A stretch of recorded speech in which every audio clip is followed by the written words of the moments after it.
नमस्कार दोस्तों, इस वीडियो में हम जानेंगे कॉन्टिन्यू स्टेटमेंट के बारे में। चलिए समझते हैं कॉन्टिन्यू स्टेटमेंट क्या होती है, कब इस्तेमाल करनी चाहिए। तो दोस्तों, कॉन्टिन्यू स्टेटमेंट आती है कंट्रोल फ्लो स्टेटमेंट्स के अंदर में। कंट्रोल फ्लो स्टेटमेंट्स क्या होती है? जो आपके कोड के फ्लो को, जिस तरीके से कोड बह रहा है, उसको कंट्रोल करती है। और ऐसे में क्या क्या आता है, जैसे इफ एल्स हो गया स्टेटमेंट। अगर ये कंडीशन ट्रू है तो ये रन करना, नहीं तो ये रन करना।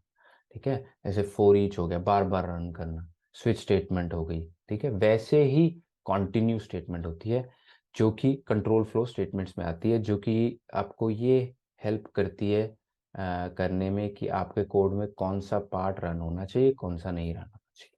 ठीक है। तो ये कॉन्टिन्यू स्पेसिफिकली करती क्या है?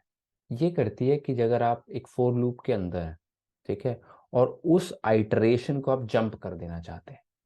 जैसे कि आप फोर लूप चला रहे हैं 1 to 5, 1 2 3 4 5, और आप चाहते हैं थर्ड को आप जंप कर दें, तो 1 2 3 जंप हो जाए, 4 और 5 ये चाहिए आपको।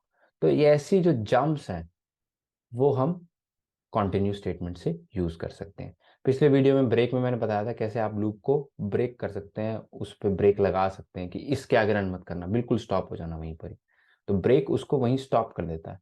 कॉन्टिन्यू में आप जंप कर सकते हैं। अगर 3 पे आप ब्रेक लगाते हैं तो 1 2 रन होगा, तीसरे पे ब्रेक लग जाएगी। अगर तीसरे पे आप कंटिन्यू लगाते हैं, 1 2 रन होगा, फिर उसके बाद आप चौथे पांचवे पे आ जाएगी। ठीक है। तो आप एक स्किप कर सकते हैं इटरेशन को। तो ये कंटिन्यू करता है कि आप कंटिन्यू करें इसके बाद से। ठीक है। आज इसको प्रैक्टिकल एग्जांपल से समझते हैं ताकि और आसानी होगी समझने में इसको। Continue statement in for loop, ये पहला हमारा सिंपल सा एग्जांपल लेते हैं। तो हमने एक फाइल बनाई, कंटिन्यू स्टेटमेंट डॉट जेएस। ठीक है दोस्तों। अब मैं एक लूप लिखता हूं सिंपल सा, for let I equals to 0, I is less than equal to 10, I plus plus. ठीक है। और इसके अंदर मैं दोस्तों कंसोल लॉग लगा के यहाँ पे आई को प्रिंट करा देता हूँ। तो ये हम देख चुके हैं कई बार कि ये 0 से लेकर 10 तक नंबर्स को प्रिंट कर देगा। चलिए चलाते हैं इसको। नोड टर्मिनल में लिखे node continue statement dot JS. ठीक है। तो इसने मैं i plus plus i equal to 0, मैंने यहाँ पे 1 प्रिंट कर दिया आई। तो यहाँ पे हमने किया तो 0 से 10 तक हमारा प्रिंट हो गया। ठीक है। तो अब पहली चीज मैं चाहता हूँ कि लेट्स से मैं नंबर 3 को स्किप करना चाहता हूँ, उसको प्रिंट नहीं करना चाहता। तब मैं क्या करूंगा, मैं कहूंगा इफ आई इक्वल्स टू बराबर है ट्रिपल इक्वल्स टू 3 के, देन कंटिन्यू कर। ठीक है।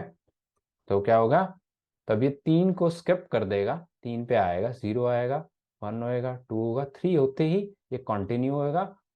और ये कंसोल लगा, ये प्रिंट नहीं होगी क्योंकि ये वाली स्टेटमेंट ही प्रिंट नहीं होगी। ये यहीं से ही वापस घूम जाएगा और आई प्लस प्लस पे आ जाएगा।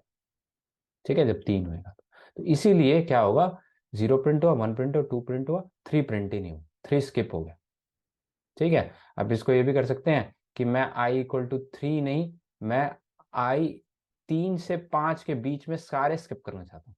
3 भी स्किप करना चाहता हूँ, 4 भी स्किप करना चाहता हूँ, 5 भी स्किप करना चाहता हूँ। तो क्या करेंगे, i is greater than equal to 3, अगर 3 से बड़ा है, और and i is less than equal to 5। तो 3 और 5 के बीच में है, इसमें एंड लगेगा। तब हमें, अगर 3 से बड़ा है और 5 से छोटा है, यानी इनके बीच में है, तो कंटिन्यू कर। चलिए इसको चलाते हैं। तब क्या हुआ, 0, इस ऊपर वाले को कमेंट आउट कर देते हैं। तो 0 हुआ, 1 हुआ, 2 हुआ, 3 होते ही ये कंडीशन ट्रू होगी। ठीक है। और ये भी कंडीशन ट्रू है। 3 जो है 3 के बराबर है, 3 है 5 से छोटा है, दोनों चीजें ट्रू है। True true true and true का आउटपुट क्या होता है, ट्रू।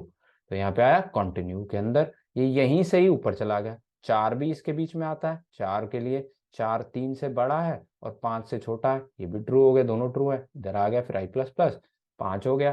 5 होते ही ये वाली ट्रू हो गई, ये भी ट्रू हो गई, तो कंटिन्यू फिर हो गया। फिर आ गया 6 हो गया।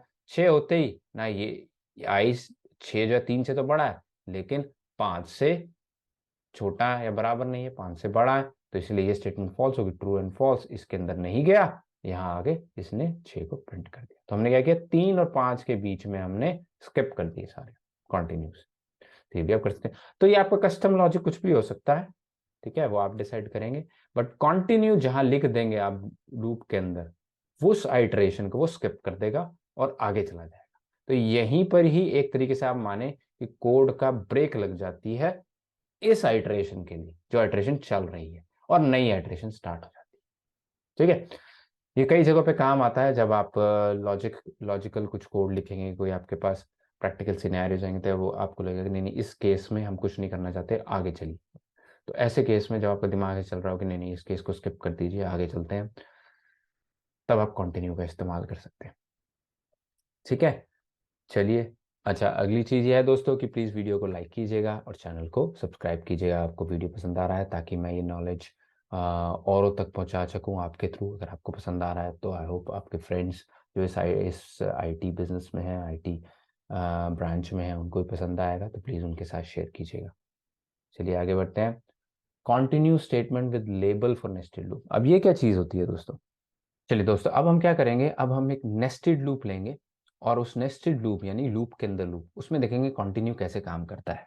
ठीक है, तो हम एक लूप लेते हैं for let I equals to 0।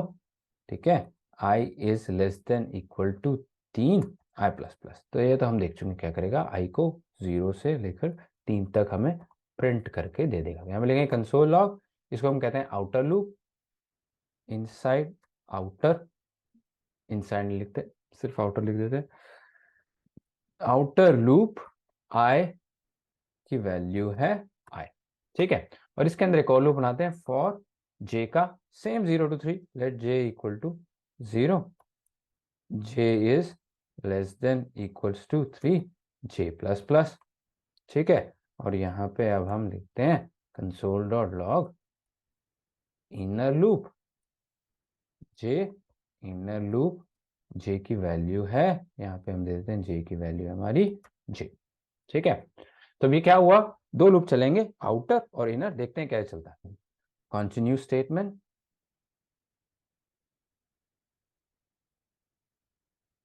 Dot JS.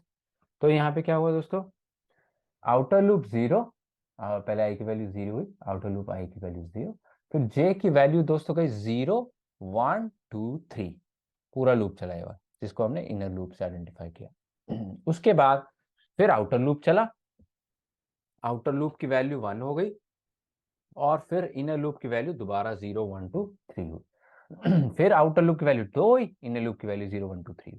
तो ये देख रहे हैं हम कि पहले ये चल रहा है, फिर अंदर से ये चल रहा है।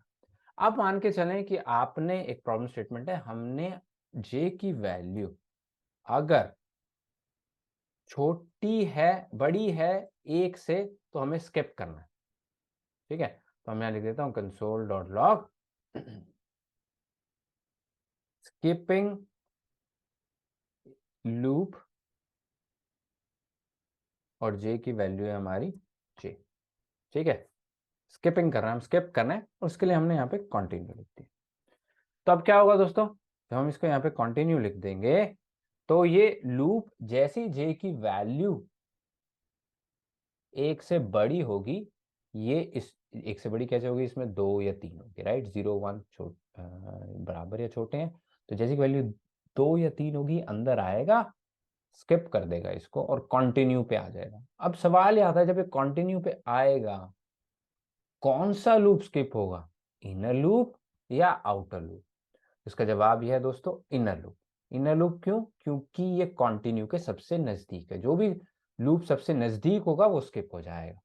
ठीक है, तो इसमें देखते हैं इसका बिहेवियर क्या होगा, इसको चला के देखते हैं।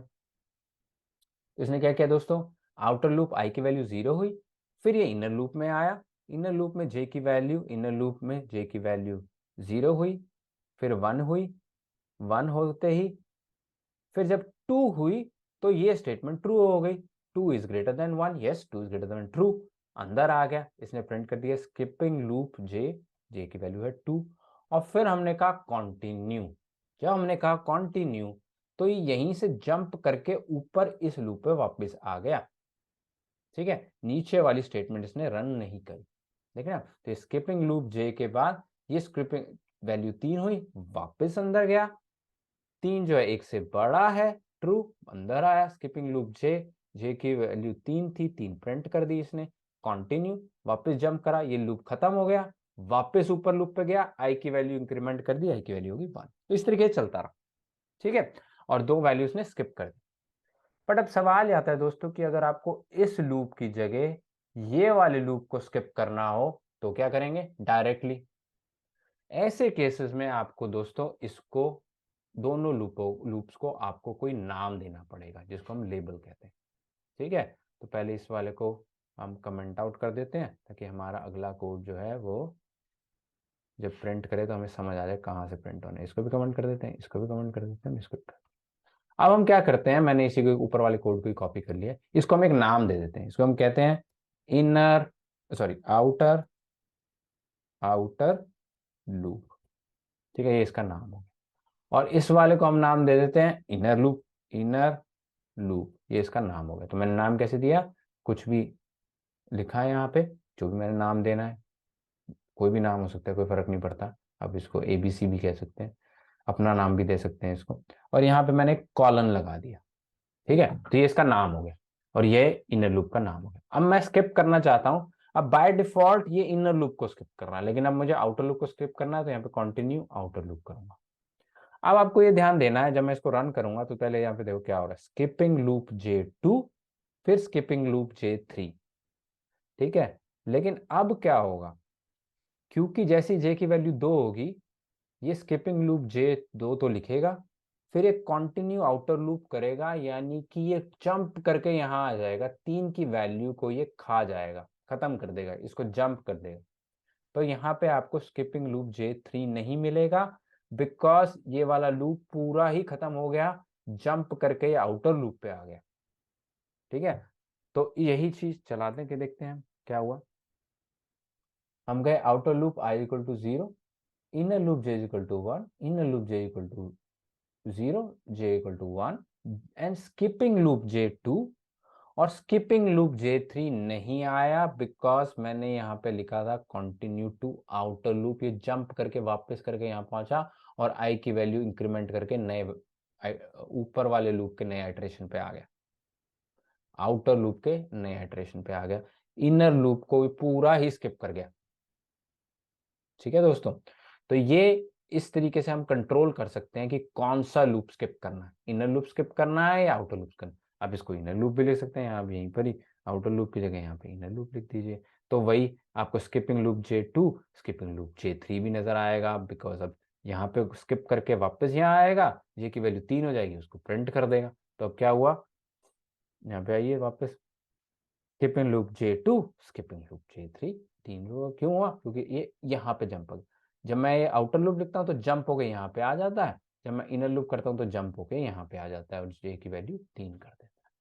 ठीक है दोस्तों, चलिए इस वीडियो में इतना ही दोस्तों। कंटिन्यू के वीडियो में अगर वीडियो पसंद आया तो प्लीज़ लाइक कीजिएगा और अपने फ्रेंड्स के साथ शेयर कीजिएगा और चैनल को सब्सक्राइब कीजिएगा, ताकि और लोगों तक ये नॉलेज पहुंच सके। और जो मेरा मिशन है कि मैं फ्री में बहुत सारे लोगों को, बहुत सारे बच्चों को हिंदी में अच्छी नॉलेज दे सकूं, वो मिशन में मैं कामयाब हो सकूं, तो प्लीज़ मेरी हेल्प कीजिएगा।